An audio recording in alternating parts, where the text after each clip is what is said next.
ಸಚಿವ ಎಚ್.ಡಿ. ಕುಮಾರಸ್ವಾಮಿ ಮಗನನ್ನೇ ಪಣಕ್ಕೆ ಇಟ್ಟು ನಿಖಿಲ್ ಸೋಲುವ ಮೂಲಕ ಜೆಡಿಎಸ್ ಕೊನೆ ಹಂತವನ್ನ ತಲುಪಿದೆ ಅಂತ ಬೆಂಗಳೂರಿನಲ್ಲಿ ಸಿಪಿ ಯೋಗೇಶ್ವರ್ ಅವರು ಹೇಳಿಕೆಯನ್ನ ಕೊಟ್ಟಿರುವಂತದ್ದು.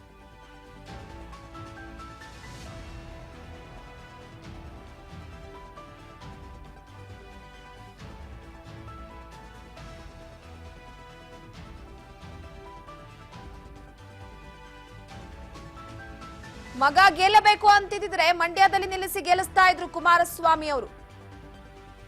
ಆದ್ರೆ ಕುಮಾರಸ್ವಾಮಿ ಸ್ವಾರ್ಥಕ್ಕೆ ಮಗ ಸೋತಿದ್ದಾನೆ. ಕೇಂದ್ರ ಸಚಿವ ಎಚ್.ಡಿ. ಕುಮಾರಸ್ವಾಮಿ ಮಗನನ್ನೇ ಪಣಕ್ಕೆ ಇಟ್ರು ಎನ್ನುವ ಮುಖಾಂತರವಾಗಿ ವಾಗ್ದಾಳಿಯನ್ನ ನಡೆಸಿದ್ದಾರೆ ಬೆಂಗಳೂರಿನಲ್ಲಿ ಸಿಪಿ ಯೋಗೇಶ್ವರ್.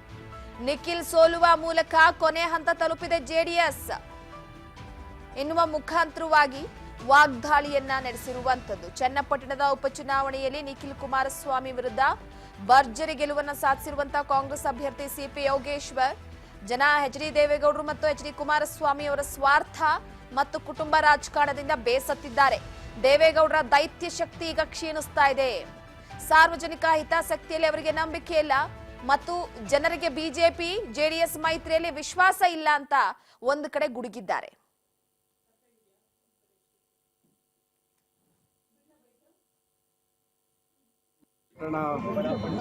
ವಿಧಾನಸಭೆಯ ಉಪಚುನಾವಣೆಯಲ್ಲಿ ನನ್ನ ಗೆಲುವು ನಿರೀಕ್ಷೆ ಮಾಡಿದ್ವಿ. ಮಾನ್ಯ ಮುಖ್ಯಮಂತ್ರಿಗಳಿಗೆ ಮತ್ತು ಉಪಮುಖ್ಯಮಂತ್ರಿಗಳಿಗೆ ನಾನು 30,000 ಅಂತರದಲ್ಲಿ ಗೆಲ್ತೀನಿ ಅಂತೇಳಿ ಹೋಗಿ ಮಾಹಿತಿ ಕೊಟ್ಟು ಬಂದಿದ್ದೆ. ಇಬ್ಬರಿಗೂ ಕೂಡ ಮಾತಾಡ್ತಿ ನಾನು ಮಾಹಿತಿ ಕೊಟ್ಟು ಬಂದಿದ್ದೆ.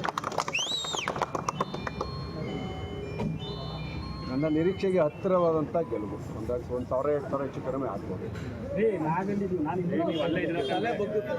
ಒಂದು, ಈ ಚುನಾವಣೆ ಜೆಡಿಎಸ್ ಅಸ್ತಿತ್ವದ ಚುನಾವಣೆ. ಅವರು ತಮ್ಮ ಅಸ್ತಿತ್ವಕ್ಕೋಸ್ಕರ ದೇವೇಗೌಡರು ಮೊಮ್ಮಗನ್ನೇ ಪಣವಾಗಿತ್ತು, ಕುಮಾರಸ್ವಾಮಿ ಮಗನ್ನೇ ಪಣವಾಗಿತ್ತು. ಈ ಚುನಾವಣೆಯಲ್ಲಿ